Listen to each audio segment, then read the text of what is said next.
Warning: the following podcast has been rated listener R due to strong language, violent situations, drug references, sexual innuendos, and who knows what else. Listener discretion is advised. With that being said, hang on, sugar tits, because we're about to get wobbled.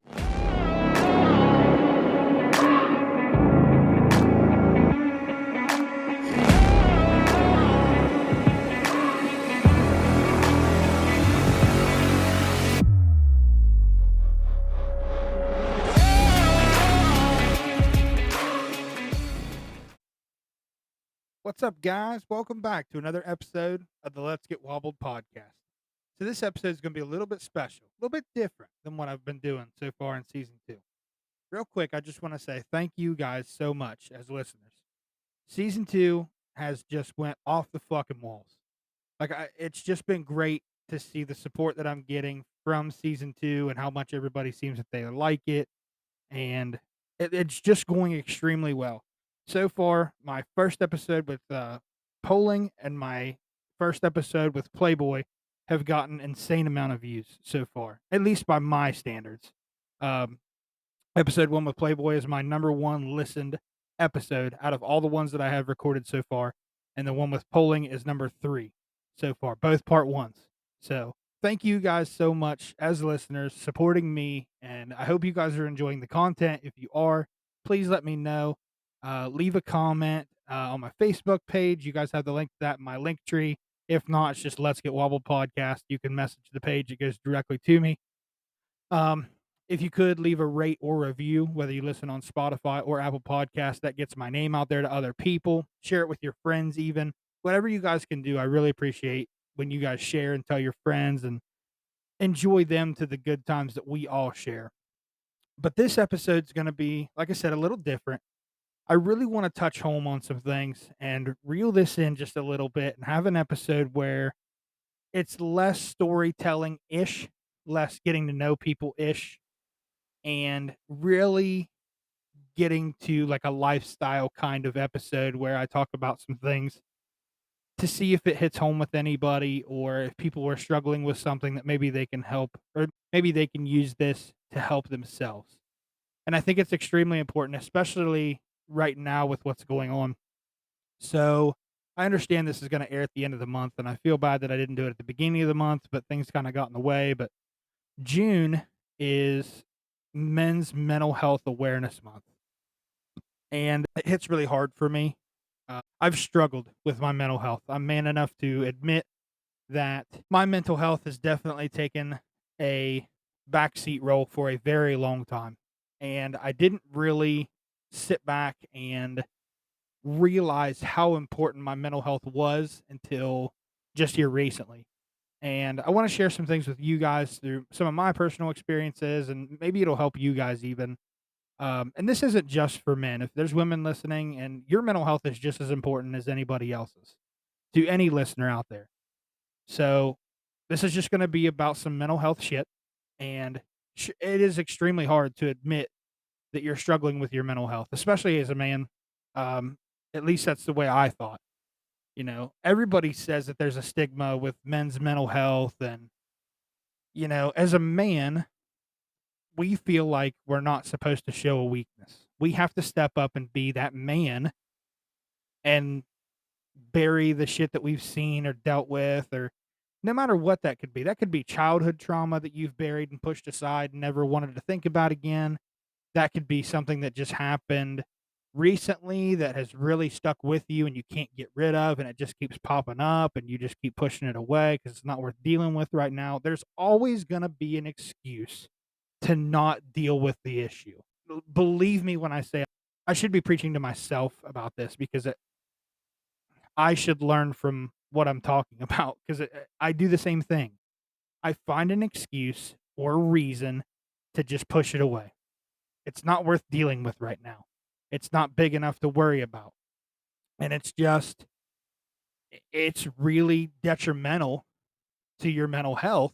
And when that compiles up and it builds and builds and builds, there's a point where you just can't hold it on to it anymore. And to be honest, this weekend has been an extremely shit weekend for me that I'm recording this. My mental health has taken a side note for a while again, and it built back up, and I just had a moment where I was like, "Fuck, man, shit just ain't working for Wobble right now." Like, I just can't get shit to go right, and I gotta figure out what the fuck's going on, and it took actually sitting out and letting myself go through emotions that needed to be went through and deal with shit that needed to be dealt with, and I'm gonna go through some of that shit, and hopefully we can all find a common ground and everybody can understand kinda what happens and so far, so forth, but I'll also be digging back a little bit into, why the podcast took such a long hiatus, and we'll start all that shit, so, um, obviously, people who know that I had a difficult time with the place that I work. They had an issue with some of the things that I was doing. Still can't get into a lot of that, and I'm not going to because it's a waste of my time and it's a waste of your guys' time listening to it. So I took the hiatus for that reason. I was also looking to buy a house. There's a lot of stress that come with that. Buying a place, I financially ready to take on buying a house. I'd never thought about it before. I just saved up some money and thought, okay, I got enough for my down payment and, some rent or not rent, but my mortgage payment or whatever. And I got a little bit of nest egg if shit happens that I need to fall back on, but like, is it enough? And all that shit happened. My biggest point that I want to get to today with men's mental health is with the fire department. And I had struggled with some of the things from the fire department before I had even thought about moving into this new house.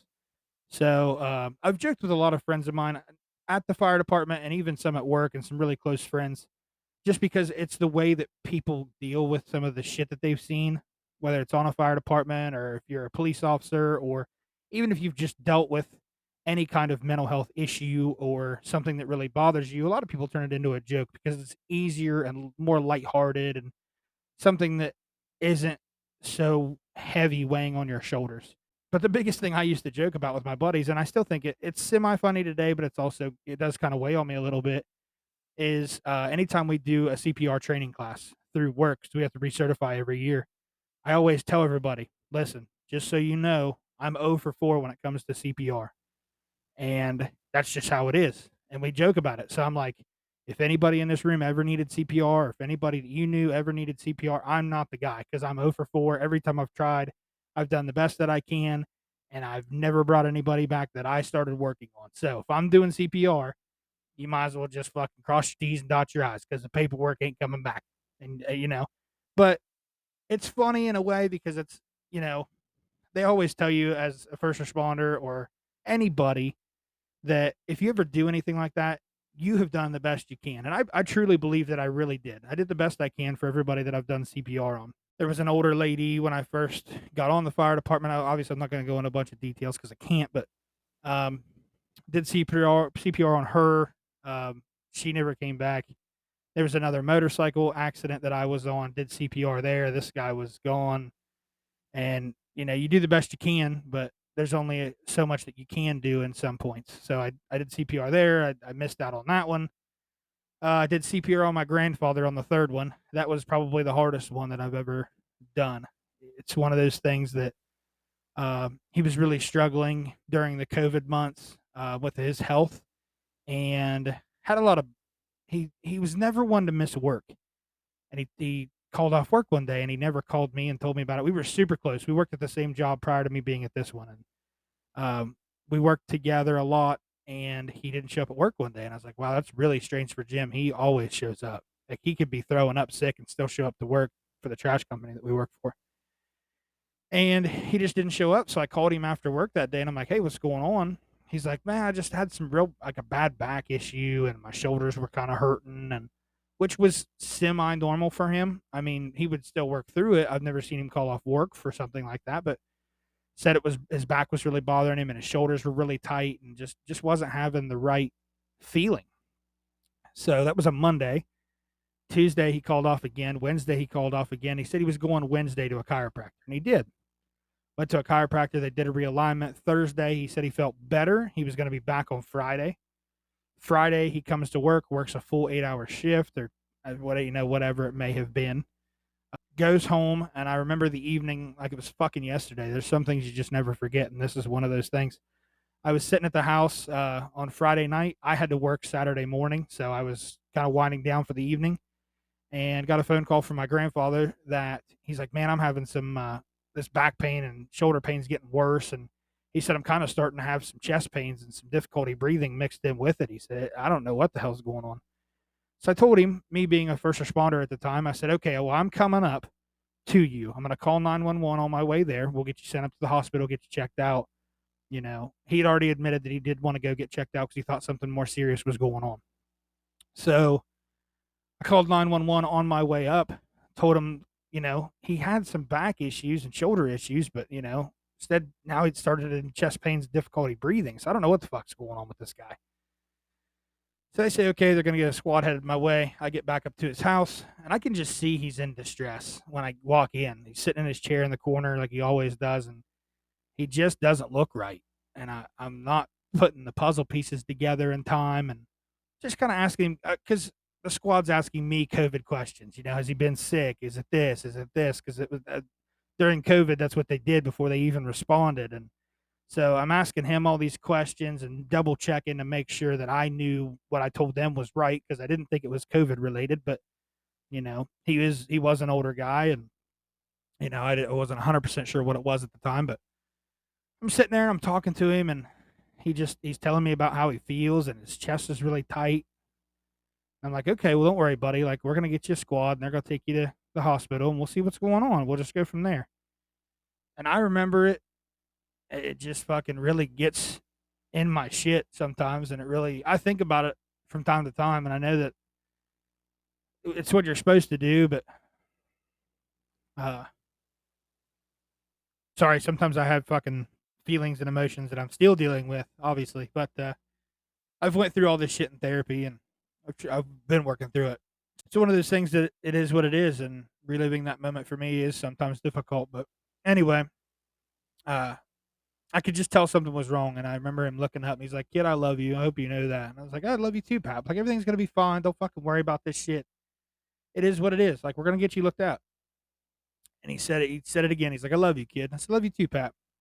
And that was the last thing I ever heard him say. He fell straight on his face from sitting in his chair, and I was like, "Oh fuck, what the hell?" So I rolled him over, and I'm like, "Hey, what's going on?" I give him a sternum rub. I'm trying to get him to answer me. He's not answering any questions that I'm asking, and reach over. I feel there's no pulse, so I start working on him doing CPR. I call the 911 dispatcher back. I'm like, "Hey," I'm frantic at this point. Like I called her and I was like, "Hey, I know I just told you that he's got back pain and shoulder pain, but I'm working a fucking code right now. If you can get these guys any quicker, that'd be fucking great." And I know they were already on their way running hot anyways. It wasn't like they were just putting along, but she's like, "Yeah, they're on their way. They should be pretty close." And started CPR there. I gave CPR up to the medics when they got on scene, and they loaded him up. And my first responder guy showed up from the fire department that I was with, and I just fucking lost it. I remember holding my shit together until they got there, and I was like, man, I didn't expect it. I had no idea what the fuck was going on. I just fucking did what I could, and I hoped it was enough, And they were still working him. They put him in the back of the squad, sending him to the hospital, and I was like, fuck, okay. Now I got to call my family and let them know what's going on because my family doesn't live local like I do. I'm closest one to my grandpa. My mom was 40 minutes away, and my uncle, we're in Ohio, lives in North Carolina. My other uncle lived in Michigan at the time.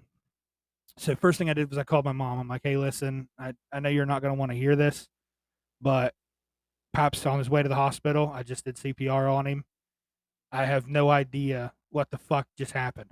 This is all I can tell you is this is all I know. So it was extremely hard to tell my mom that, and then to call her brothers and tell them that and break the news to them that I didn't know what the future held for their dad, my grandpa. And mom told me she was on her way up to the hospital. We were going to meet up there, and it was extremely difficult because it was right in the middle of COVID, so they weren't letting a lot of people in the hospital to visit their loved ones. And I told mom, I said, okay, I'm going to meet you down there. So I grabbed my brother. We were living in the same house at the time, and met my mom at the hospital. And I think that's when I learned that he had passed. Is once I got to the hospital. I can't remember A matter of fact, my fire chief might have called me because he was a medic at the time. Also, I can't remember exactly those small details. I can't remember, but somehow I had found out that through everything that we had did and the medics did, um, they got to the hospital and he was pronounced deceased. And having to go through that with my mom by my side was extremely difficult. I felt horrible for losing my grandpa, but I also felt like it was something that I did. And I know a lot of people, they always tell you it's nothing you did. You did the right thing. You've always done the right thing. And I truly do believe that. Anybody that's willing to help is doing better than no help. So if you've done everything you can to your fullest ability, and sometimes it just is meant to be. He had a massive heart attack, is what it was. And they told me that it didn't matter how much good CPR you did. I got to him super quick. I was right there when he fell out. He had been having heart issues for that entire week, that entire 5 day stretch, and had a massive heart attack right then and there. And there was absolutely nothing that anybody could have done at that point.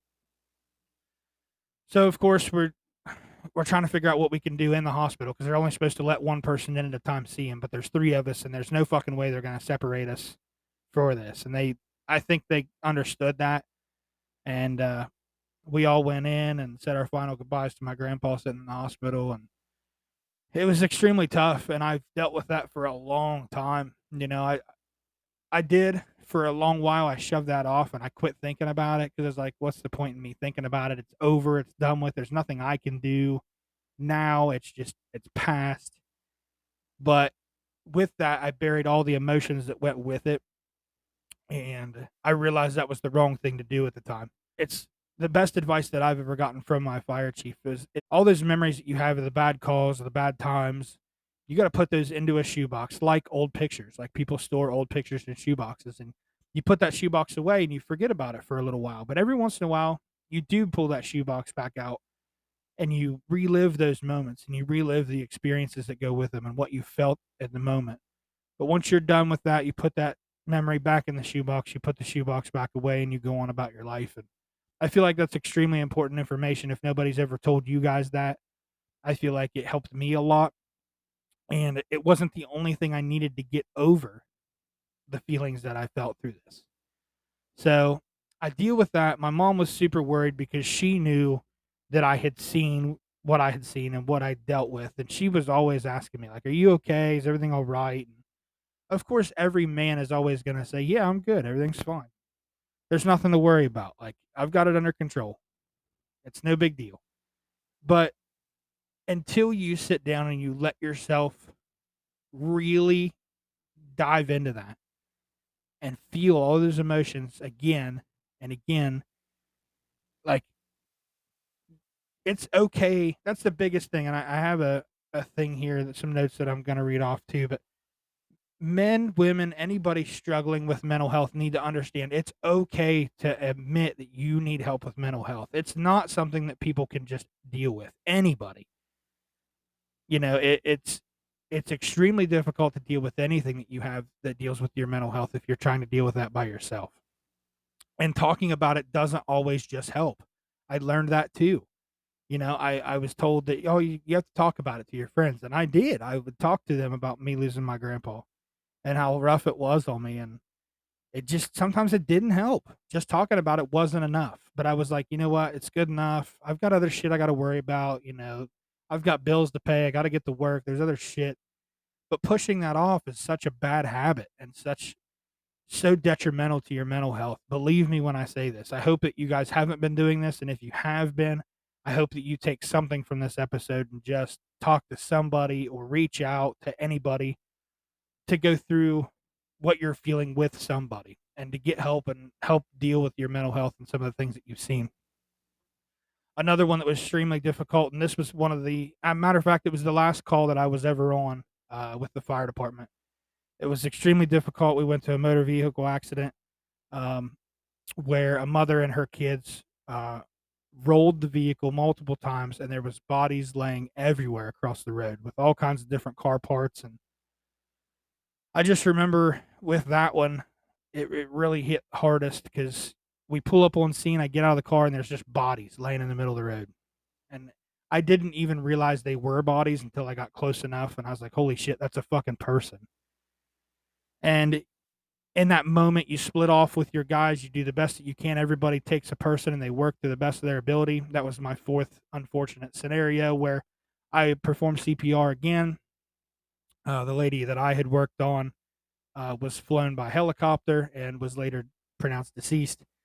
Her kids, however, all made it. And at the time, I didn't know that. I was unaware that the kids were okay or were going to be okay. And that was extremely difficult for me. I remember that call the most. Ever since that call happened, my pager would go off and it would just send me into a fucking spiral. I just, I couldn't pull myself into going. Like, I know there's a want and a will whenever you're a volunteer firefighter or even with any profession that's public safety. You have to want to do that. And my drive just plummeted after that call. And I couldn't get it figured out. And told my chief, I finally broke down and told him, I was like, hey, I was struggling with that call that we had. And I wasn't able to go to the debriefing because I think I had to work that day. And they had a big debriefing at the sheriff's office, and I wasn't able to make that. And he put me in touch with a therapist, and thank God that he did, because I really believe that that helped me a lot with a lot of the things that I was dealing with. So it took a while. He gave me the number to the therapist, and I'm not going to lie, I pushed it off to the side because I'm like, I can deal with this. I got other shit I got to worry about. But I was having trouble sleeping. I was having nightmares from this accident and worked through those kind of things with my therapist. And just, it would wake me up in the middle of the night with the cold fucking sweat. And it was just tough. It was so hard to deal with by myself, but I kept thinking that it would just eventually go away and I could do different things to make it go away. And I realized that once I called my therapist and made an appointment and started talking with her, that there was nothing that I could do by myself. I needed somebody's opinion and just somebody to talk to other than some of the guys that I was with the department. I told them I was kind of struggling with it. I talked about the call and guys that were there, they were there too. They, experienced the same thing that I did. We just handled it different. And I finally just realized that it was something that was really bothering me. And there was nothing, like I said, that I could do myself. And so I reached out to my therapist. We start talking about it. We start talking about ways to cope and how to deal with it. I was diagnosed with PTSD, but it wasn't something she wanted to give me the medication for at the time. She thought it was something that it was a minor PTSD thing, or so she thought, that we could work through, and just different coping techniques and grounding techniques when I was sleeping and, or getting ready for bed, I guess you could say. But worked through a lot of that. And then unfortunately, I quit going because I was buying a house at the time, and between work and moving things into the new house and everything, I know I had no call no shows with my appointments just because I got busy. And I know that when I read their policy, if you have 3 no call no shows, you have to start over or you're in with your therapist. And I understand that. And it was something that was my fault for not following up with. And I really do need to go back. I do, because it was extremely helpful while I was going. And if there's anything that I can tell anybody, if you're struggling with anything, don't hesitate to ask for help. One of the facts that I looked up when I Googled just men's mental health is all you have to do. 77% of men have experienced symptoms of common mental health conditions like anxiety, stress, or depression, but 40% have never spoken to anyone about it. Some of the reasons men may not seek help include stigma, which is what I was talking about. Like, you're the masculine guy, you gotta be that guy, you gotta push it aside. And, I'll deal with this when I have time to deal with this. Expectations. Men are often expected to be strong and silent. A leader, natural born leaders. You think that as a leader, you can't let your shit bother you. You can't let that fucking shit hold you down. And it's just extremely important not to let those things get in the way of you dealing with your mental health. It's perfectly okay to ask for help. And I learned when I asked for help, things got better for me. It really did. Like, I couldn't have thanked the people that helped me out the most when I was dealing with my shit. Like, it just was a way to open a door to help me get help. And without that, I don't know if I would still be struggling with what I used to struggle with or not. It's something that I'm glad that I did. and I wish I would have continued to do further on. I did, like I said, I learned through my therapist, if you will. She told me during my process that she had heard about the call. She had checked in and heard that the kids were okay. Um, and that helped me tremendously because I knew that what we had did helped the kids, and that was the helping anybody that you can is the most important thing when you're in those kind of professions. So that helped a lot, knowing that what we did worked, at least for somebody. Maybe not for all, but for some. I wish, like I said, I would have continued it on and kept going because there's some other things too. It's not just the shit from the fire department, but the big reasons why I had to give up the fire department was one, I was out of our like responding area, and I felt bad that I couldn't be there when the fire department would get a call. It'd take me too long to get to the firehouse, so I wasn't really helping much there. And two, my mind just I wasn't really in it like I was when I started.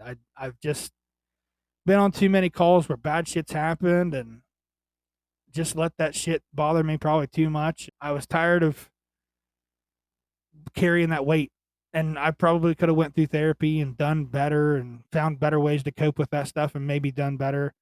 I did 4 years, 4 or 5 years of volunteer service. I had a lot of fun while I did it, met a lot of great people. Definitely seen a lot of things, helped a lot of people too. There's not all of our calls were bad. We did help some people that I do remember. One of my favorite stories that I like to look back on was there was an accident up on the interstate, and the first thing that I got to see was a little girl still in her car seat. So we popped the door on it. I get the little girl out, and I remember carrying over to the fire truck, and just the car didn't roll over or anything, but the car was extremely damaged. It hit a tree off the side of the interstate, and this little girl, after just probably experiencing the most traumatizing thing in her life, was talking about how they were heading back home from vacation and she was ready to go see her puppy dog at the house. And I was like, this little girl has no fucking idea, like, how bad this could have been. And my guys are working on cutting her parents out of the vehicle because they can't get out. And all she's worried about is her innocent puppy dog. So I started talking to her about her puppy dog and showed her pictures of my puppy. And we talked, and I kept her busy and just thinking about stuff. Also asking her, the mental questions and physical questions like, is she hurt anywhere? Did anything hurt? Was she wearing her seatbelt? Just kind of trying to get a feel for if she was injured at all. But that was all she cared about was her puppy. And I thought that was probably the coolest thing that I did while I was on the department, I guess you could say, was talking to this little girl about absolutely the nothing compared to what had just happened. And it makes me smile and I laugh about it now. And I'm glad that I have those moments to fall back on because it's a victory. And I guess people in the public service want those victory stories. Everybody does, obviously. Nobody wants to just have bad stories, but it's those little victories that you should look up to and smile at and know that you did something that did help somebody, and what you did possibly could have saved somebody's life or helped somebody in their worst times. Some of those people that respond to those 911 calls, those are some of the badass motherfuckers that I know. And I know they don't like to hear it. I know they're like, I'm not a fucking hero. I just show up and I do my 8 and I go home. But let me tell you guys this: if you work in public safety or any kind of public safety, if you're a family member of a public safety personnel, you guys the baddest motherfuckers out there. You guys deal with some of the shit that nobody fucking knows about. You know, wives, boyfriends, husbands, people who hear, like, even a volunteer fire department I knew just because it's my background. People who would hear the tones go off and having your significant other or your person leave an event that you're at to go respond to somebody else having a crisis. You guys are you guys just have no idea how strong you guys are and what you guys mean to those people who are responding. And the support system, if you have one, I mean, everybody has their brothers and sisters that they serve with, but if you have a support system at home, I remember asking somebody's wife, I said, what's it like when you guys are sitting down having dinner? Because I know what it's like for me and my brother and my girlfriend, but like, you guys are in the middle of like a holiday dinner. I remember it was a Thanksgiving we had. I said, you guys are spending a holiday together and the tones drop. Like, you guys is that something you guys just get used to after a while? She's like, yeah, absolutely. Like, it's just one of those things, that, well, he's got to go. So, it is what it is. And you hug your person along, and, I'm sure those people go through an insane amount of stress while they're gone, and it's not something you think about when you're out. even for an 8-hour shift if you're a police officer, you hug your significant other or your mom or your dad, and you got to worry about them for an 8 to maybe 16-hour shift somewhere in there, and you know they're just out doing their thing. But I know this episode was a little different, and it's not going to be as long as it is with just a regular episode. I did need something to get put out. I didn't have any guests lined up, and I really wanted to focus on mental health because it's extremely important to me, and it's probably more important to me than what I realized too, just talking about it. But sitting here thinking about it now, I'm like, man, I was sitting out on the porch probably a couple weeks ago, and just told Kristen after dinner, I was like, I think I'm gonna go smoke a cigar and listen to it rain. And went outside, and it was pouring down rain, but it was so nice to just sit outside and listen to the rain and smoke a cigar, and I was comfortable, and I was like, man, it's a great night. And I was thinking to myself what I wanted to do for the next episode, and I was like, I need to talk about mental health again because I'm like struggling myself with mental health, and maybe somebody needs to hear something, or maybe somebody's actually struggling with it too, and maybe I can help them in some sort of way. But you know, it all circled back around because I had this podcast planned out, and I'm like, I know what I'm gonna do, so here's what we're gonna do. And told myself I've been wanting to do this for a week now, and today is Monday, the 25th. So to take you guys back, Friday night, uh, actually Friday afternoon, I'm on my way up to work, and I get up to the parking lot at work. I park my truck. I'm sitting and talking to a buddy of mine just across from me parked, and I turn my truck off so that way him and I can talk a little better and talk to each other. And if you're in Ohio or any fucking state right now, it's been hot as balls the last fucking week. Haven't got much rain. It's been super hot and muggy. I was like, man, I'm gonna turn my truck back on, get this AC kicking. So I turn the truck on. It starts. We talk for maybe a couple more minutes. Truck starts to spit and sputter and dies right in the parking lot. I'm like, what the fuck is going on? Are you serious?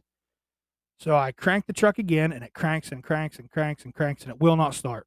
It won't roll over and won't run. I'm like, you gotta be fucking serious. Like, I don't have a bunch of extra money saved up for this. Like, I mean, I do, but I don't.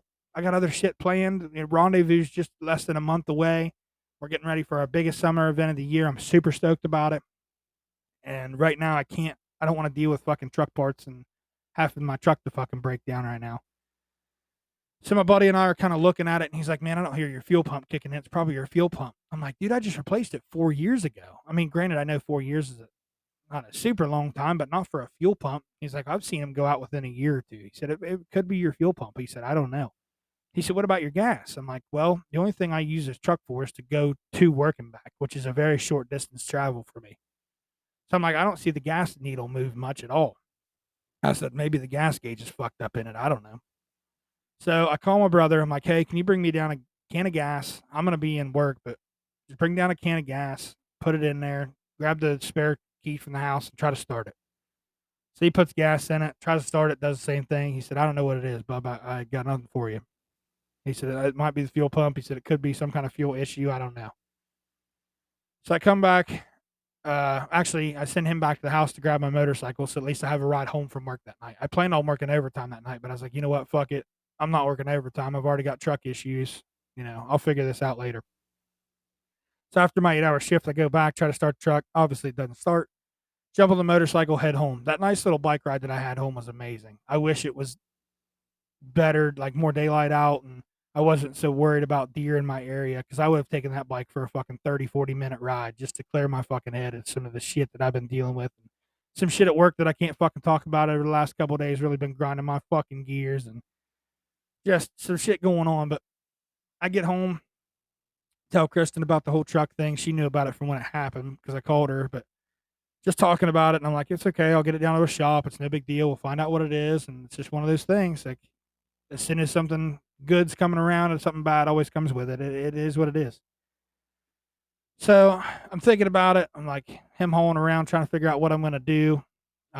Watching TV late at night, and I notice around 1:30, 2 o'clock that next morning, I'm still sitting up watching TV. I'm like, my body is itching super bad. I can't figure out what the fuck's going on. And I know she had just washed the blankets and sheets that day, so I knew she was cleaning that day. So I'll preface by saying that.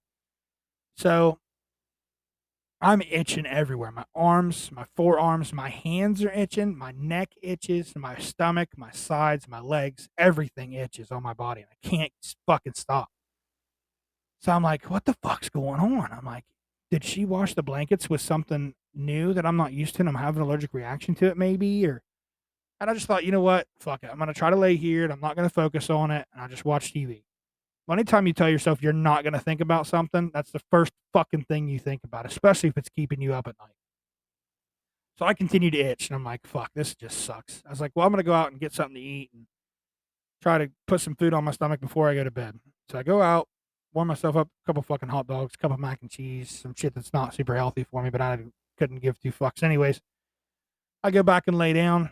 Uh, Probably lay down for maybe I probably fell asleep for a half hour, 45 minutes.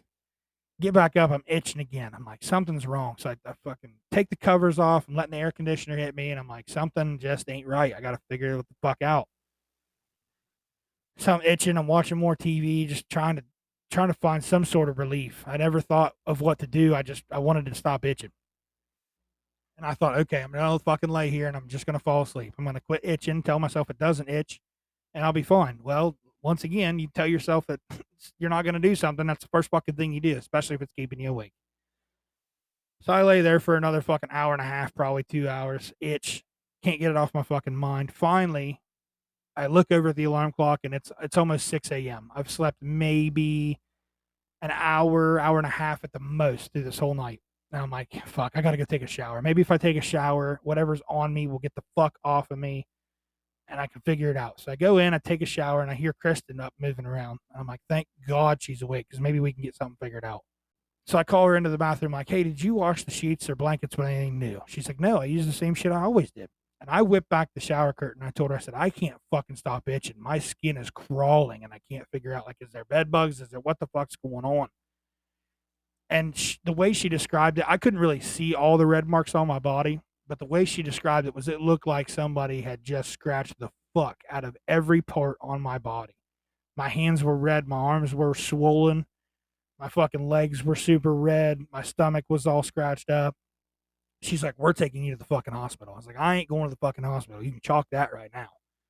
She's like, well, I don't know why you didn't wake me up any sooner, especially if it was keeping you awake. And it's just one of those things. It's a stigma again. Like, I'm going to be the man. I'll be fine. It's okay. I'll get over it. It is what it is. Like, there's nothing we can do about it at 2, 3 o'clock in the morning when really there was some shit we could probably done. But first thing was we decided we were going to go and get Benadryl because we didn't have any at the house and I didn't even think about it anyways. So I wouldn't have known to take it. But we go out, get Benadryl, come back home. She's like, it's going to make you drowsy. And I was like, I hope it fucking does. I just want it to put me out.